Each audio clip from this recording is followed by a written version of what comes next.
So, it was yet another day in my room, sitting on my desk, boringly scrolling through Twitter, trying to find literally anything to do, when I found a post from someone I followed called Driftwood Gaming.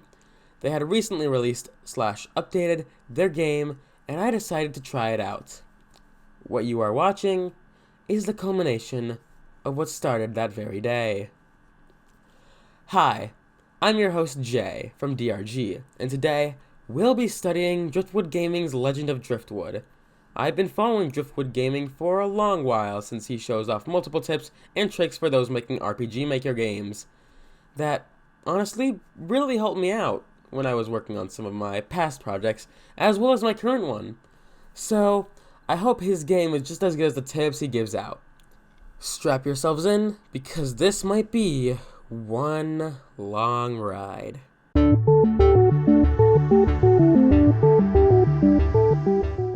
When you first launch the game, you see the title screen, and wow, does it look good. While the title screen isn't as unique as Obscure Doubts, it makes up for it by having a great looking title screen with custom art, as well as custom music. For this, I add 2 points. After that, you start the game and you get a quick look at the graphics. One of the first things you notice is, well, they're all default RM graphics. And while it doesn't bother me too much, I know lots of people that don't like default graphics in their RPG Maker games, so I'll dock 0.1 point for it. However, you may also notice the unique design of the characters. It's still the normal RPG Maker character generator artwork, however, they look longer, like their bodies are physically taller, which is a nice touch to make them look a bit more normal. So yeah, for this, I add 1 point, leaving us off with a 7.9 out of 10 for the first impressions category.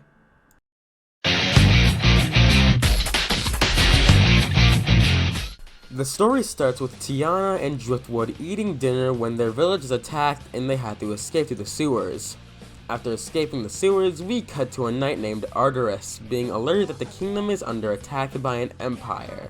Some tree creatures called Uruks and necromancers are involved. He enters the castle to find monsters and enemy knights roaming the area. Arteris gets to the throne room of the castle and finds an assassin who's talking to the queen and king.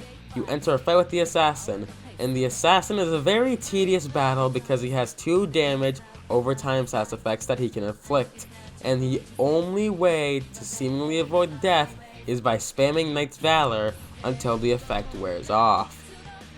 After you beat the assassin, you are able to leave the castle and you meet up with Driftwood and Tiana. Tiana collapses while Arteris and Driftwood are talking, and they rush her to the infirmary. They find out that she's contracted a disease when fighting the sewer monster, and now Arteris and Driftwood have to get some item that can heal her. We meet a new character named Lydia, who lives in a forest, I think. I don't know, I probably wasn't paying enough attention, but what I do know is that she mentioned running low on supplies and going out to get more. Lydia eventually runs into our heroes at the inn and joins them to help find the medicine they need to heal Tiana. After going up the mountain and getting the medicine, they encounter a powerful spirit and leave. Or at least I left. Technically you could fight it, but it had a lot of health and was very powerful. Anyways, we heal Tiana because of plot reasons. We're now overthrowing the Crimson Dawn Empire. After talking to the king and queen, we head off to get a guy who can drive an airship. We find the guy and he forces us to help him get an artifact from a cursed pyramid, and before we can do that, we should get some silver weapons. After mining, we head out to the cursed pyramid, and eventually we find some weird dungeon at the bottom of the pyramid, which I'll just call Hell. In Hell, we find lots of ores and monsters, and we also fight a dragon. I strongly dislike the fight against the dragon because the boss has way too much HP, and its attacks did a lot of damage. I would have liked the boss to have maybe 25% less health. Anyways, after killing the dragon, we get a teleporting gun that causes mayhem, and it eventually leads to Driftwood and Arteris and Olgwyn, the guy from earlier, getting stuck in a cold cave and sending Tiana and Lydia to who knows where. Eventually, our 3 heroes wander upon a kingdom called Winterhall. We talk to the Duke, and he has us kill an ice creature that's been causing the kingdom a lot of trouble. After wandering around, wondering what I was supposed to be doing for like an hour, I found out that I have to go upstairs in the local inn, get some music sheet for a bard, deliver the music to the bard, and have him break the barrier to a temple in Winter Woods. The temple was basically a rehash of the Cursed Pyramid. Go in, go down until you find the boss, die to the boss a bunch, grind for EXP, and then eventually kill the boss. And if you couldn't tell from my previous statement, the boss of the ice dungeon has way too much health, and it has some really strong attacks. Like, even after grinding for a solid half hour, it still had attacks that one-shot me, so I grinded for some more and eventually killed it. We reported back to the Duke and he gave us a ship to go back to the Coral Kingdom. Apparently the airship was stolen by some guy named Kane from the Crimson Dawn Empire, and now we must go back to get it. Once we leave, a cutscene shows some weird magic stuff happening at the Crimson Dawn Empire, and it legit filled me with dread. Were Tiana and Lydia captured there and being tortured? Is this somehow showing the Crimson Dawn Empire growing in power? Whatever it is showing, it legit filled me with anxiety, and in this case, that's a very good thing. For this, I add 1 point, giving us a 6 out of 10. We also got a title deed for a farmstead in Silkwater Pass. We head there to find out it's actually Lydia's farmstead. We're able to plan stuff here, which is pretty neat, but besides that, there isn't much to do. So, I wasted like 15 minutes getting a trader tokens or whatever they're called. I buy seeds back in the snowy area, and then plant them in Silkwater. Getting back on track, we head to Uruk village to meet Kane and get the airship. Of course, Kane doesn't just give it to us, so we have to fight him. And again, we face the same problems as we have the last two bosses. He has way too much health, and he has extremely strong attacks. And lots of grinding were required to beat this boss. Out of everything I can say is wrong with this game, the bosses are by far the biggest problem in my opinion, because it directly contributes to wasting my time in the form of grinding. This is also a problem whenever we encounter new enemies. They're all so super strong, and the player stands almost no chance of beating them in the first time fighting them, especially against the new enemies in Uruk village. I mean, it makes sense that the enemies would be extremely strong in the villain's hideout. However, 2 attacks can kill a party member in 1 turn if you're really unlucky, and it's just not fun to go against. Of course, the game does mix in weak enemies with the strong ones, but all this does is make the grinding worse, as it basically forces the player to either cherry pick which battles they fight in, or forces the player to leave the area to grind somewhere else where the enemies don't instantly kill you. One thing I do like though is that the assassin from earlier is reused as a common enemy, and this is actually pretty good writing because it shows how far our party has come since the beginning, and while this wasn't likely intentional, I really like the detail. For this I'll add 0.5 points, giving us a 6.5 out of 10. But after a lot of grinding, I was still unable to beat the guy. At this point, I genuinely thought about cheating. However, unlike Scott Cawthon's FNAF world, I actually thought that beating this thing without cheating was possible, so I left and decided just to explore the world instead, to ease my mind a bit. I explored mysterious caves with doors locked behind skeleton keys. I searched for Lydia and Tiana, seeing if they teleported to some random town. I even went back to the first spot where we first played as Lydia to see if there was anything new, but decided there wasn't. I went back to the Coral Kingdom to see if I could find any secret that could help me get an advantage. I went to the top of a castle where trees and a garden were, thinking that a secret might be up there. You know, like a kid looking for Luigi in Mario 64. I went back to Rustham in the beginning area of the game to see if there was anything new to be seen, but sadly there wasn't. And while I don't find anything while exploring, the game gets really fun when you just explore. So while unintentional, I had 0.5 points for making the exploration fun, something some games just don't get right. This leaves us with a 7 out of 10. Anyways, as I was saying, I attempted to enter the collapsed tunnels, but I couldn't. I visited the Monster Arena, a place that I visited earlier but didn't mention because there wasn't much to talk about, and there wasn't anything new this time either, so I left. While exploring was fun, I was running out of things to explore. There isn't actually that much on the world map in the version I'm reviewing, version 1.62, so I went back to Cliff Grove to buy more season stuff.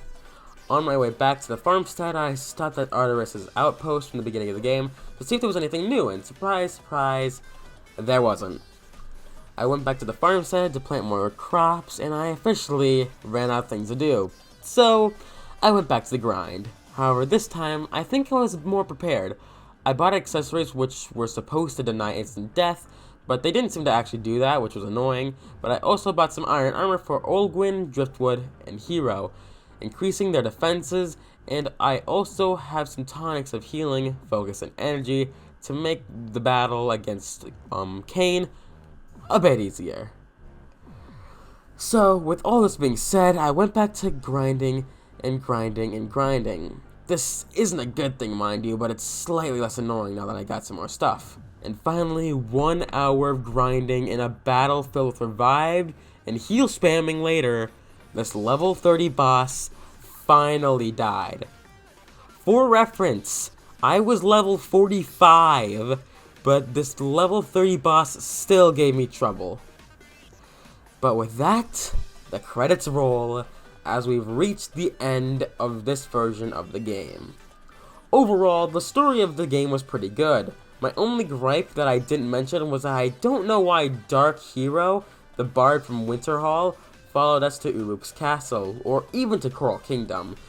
It was probably explained and I missed it, but I mean, you gotta have a reason for why your party members just follow you on the adventure when they usually don't need a reason to. Like Lydia, Tiana, Driftwood, all these guys were given, they all had a reason to follow them because, you know, Arteris did them favors and stuff, so they kind of, had to help him. But Hero is just here, just kind of doing his own thing, and he just kind of follows us for seemingly no reason. But despite that, really good story. I liked it. Can't wait to see what the rest is like when future versions come out.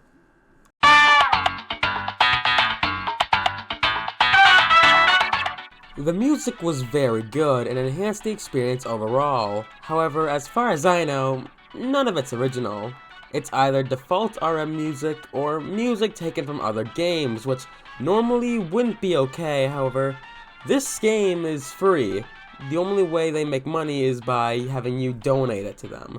So, I'm fine with it. So, plus 1 point to this category, that leaves us with a 6 out of 10.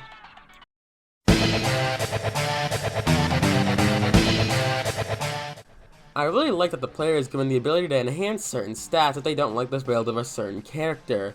It allows for a lot of replayability on future playthroughs, and that's always a nice touch. Plus 1 point, that gives us 6 out of 10. I also really like how you can change the TP mode of a character in case you want that character's playstyle to be a bit different. I did this for Arteris because it made getting TP very difficult once he became a main party member. Plus 1 point, giving us a 7 out of 10.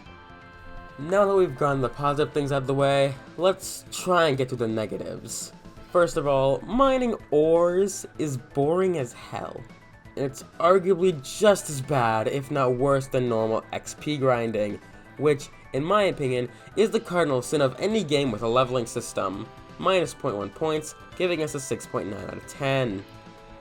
Throughout the game, specifically before the last 3 bosses, I had to go out of my way to grind for better stats, either by grinding for EXP, grinding for metals and ores, grinding for JP, or all of them at once.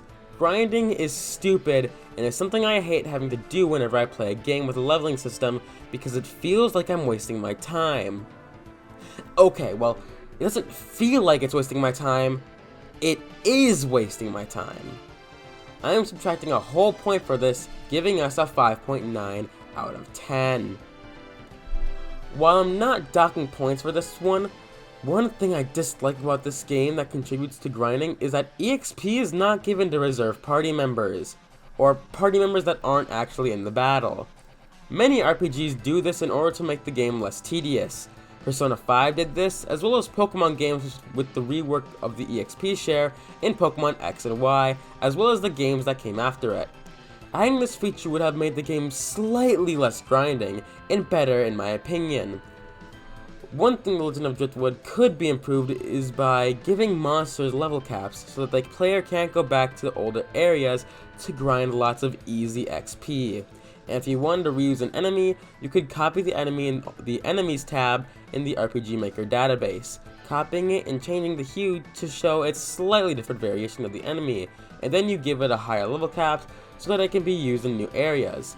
This would be the easiest way to implement the level cap while still being able to reuse old enemies. Trust me, I would know, as I am using this system for my game. However, in return for this, monsters should drop more XP, and/or the players should be able to enhance a stat that increases the amount of EXP they get upon finishing a battle, because grinding is pretty annoying. And yes, I know that the player can equip a certain item that can increase how much EXP they earn in battle. However, these items can seemingly only be found by identifying unidentified items, which means they can only really be gotten via RNG, so it's a moot point. Also, I think it'd be a good idea to allow sprinting in the overworld, because sometimes you have to move relatively long distances, and it feels like it takes forever to move where you want to go if you travel on foot in the overworld. This last thing's something I actually am ducking points on, because bosses in Dungeons of Driftwood are super annoying to go against. Well, besides the first one, or two. Every boss had either really powerful attacks, way too much health, or both at the same time. These bosses could easily be fixed by decreasing the attack's power, or by decreasing the max HP by 25 or even 50%. For this, I subtract a whole point, leaving us with a 4.9 out of 10.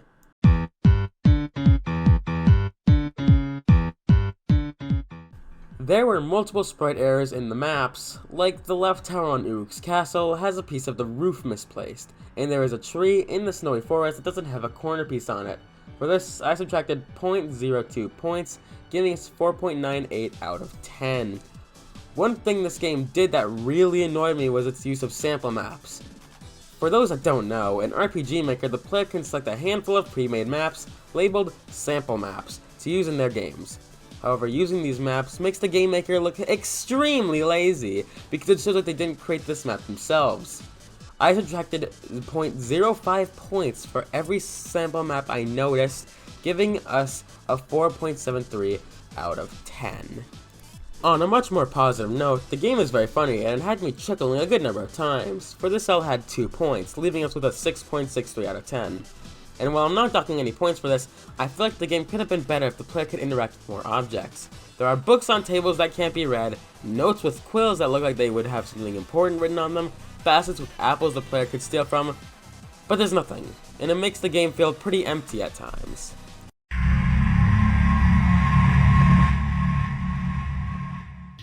Now that we've gone over mostly everything Legend of Driftwood has to offer, it's time to see our final score. For first impressions, we have a score of 7.9, for story we have a score of 7, for music we have a score of 6, for gameplay we have a score of 4.9, and for miscellaneous we have a score of 6.63. And now, we add it all up and divide it by 5, this leaves The Legend of Driftwood with a final score of 6.5 out of 10. Overall, Legend of Driftwood is an entertaining game that will give you hours of fun. However, it contains multiple low points filled with frustration that stop the game from being an overall good experience. If you're feeling up to it, check out Legend of Driftwood. It's free, and I don't know if you know this, but that's a great price! The link to the game is in the description below. I also would recommend checking out Driftwood Gaming's YouTube channel if you want to keep up with his projects, or if you're an inspiring game developer looking for tips and tricks on making your game. While his content mainly focuses on RPG Maker, I'm sure you could take something from his videos that will help you with developing your own game.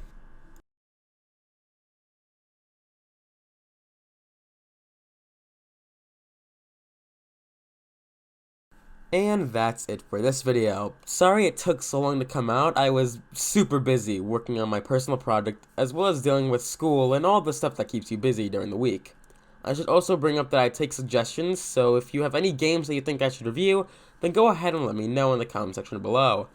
I have future plans for reviews that I might release, specifically one planned for April 13th of this year, so if you're interested in seeing that when it comes out, then make sure you subscribe, and maybe, just maybe, hit that stupid bell icon that really shouldn't exist. Like, seriously, YouTube, you should show all notifications by default. Anyways, shameless plugs aside, thanks for watching this video. Likes, comments, and shares are appreciated, and if you can excuse me, I have a comic to read.